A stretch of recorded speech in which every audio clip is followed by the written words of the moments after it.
Yeah, look under the rock. Just lift up the rock. Underneath where the dirt falls in, you're gonna find a wrapper. Just unwrap it, and then the chimichanga inside, you can eat it. You can eat it or share it with someone. Someone like Larry or Jim or Jade. I don't care, but that's yours. No finders, keepers, losers, weepers. Hi, welcome again today to your science chat. Today we're going to talk about electromagnetic quantum mechanics. Now, this simple topic is often misunderstood. People often think this refers to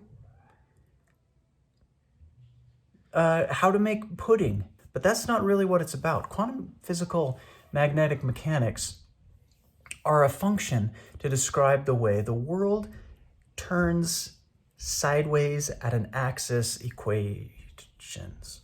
The equator, let's start there.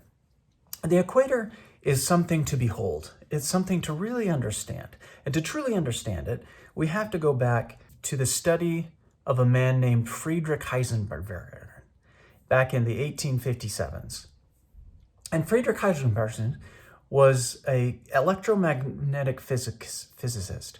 He knew more than most people his age. He was like 28. And he developed a way for magnets to magnetize metal in a way that they connected with each other and just really made things connected. And so Friedrich Heisenberg was writing his thesis paper at the University of Chicago.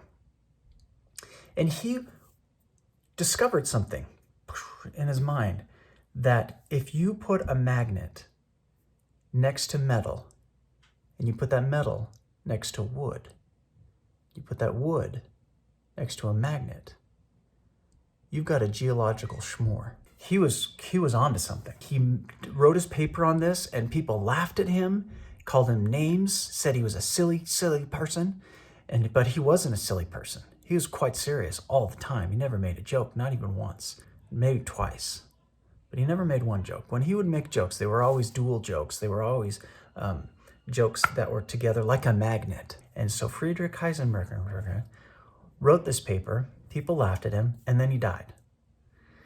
And a man named walking around found that paper as he was searching through the Chicagoan thesis papers, and he read it, and he realized there's something to this.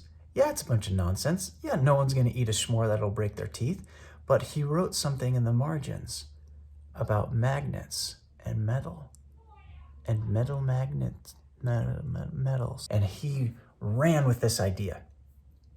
Anyways, so to make a long story short, he met a guy named Einstein, who was a true genius, and Einstein created the atom bomb, and then the atom bomb blew up things, and people got scared. And so really what the electrophysiologism and the formulas and the equations that are in this idea of science protrude in a way keeps us feeling good inside, keeps us just like hanging out and going to sports games and reading books and buying crap, like stuff we don't even need.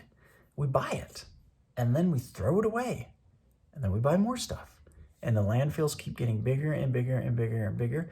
And you know how they solve this problem, landfills getting bigger? Magnets. Magnets. Thank goodness for hydroelectric magnetisms, because if we didn't have this area of science, this chamber of commerce, we'd have atom bombs, we'd have landfills, and we'd be eating s'mores that'll break our dental work. Write in the comments something you want me to say. A word, a phrase, an idea, and I'll get it into the next story that I tell. Also, subscribe, because it will be the best thing you've ever done.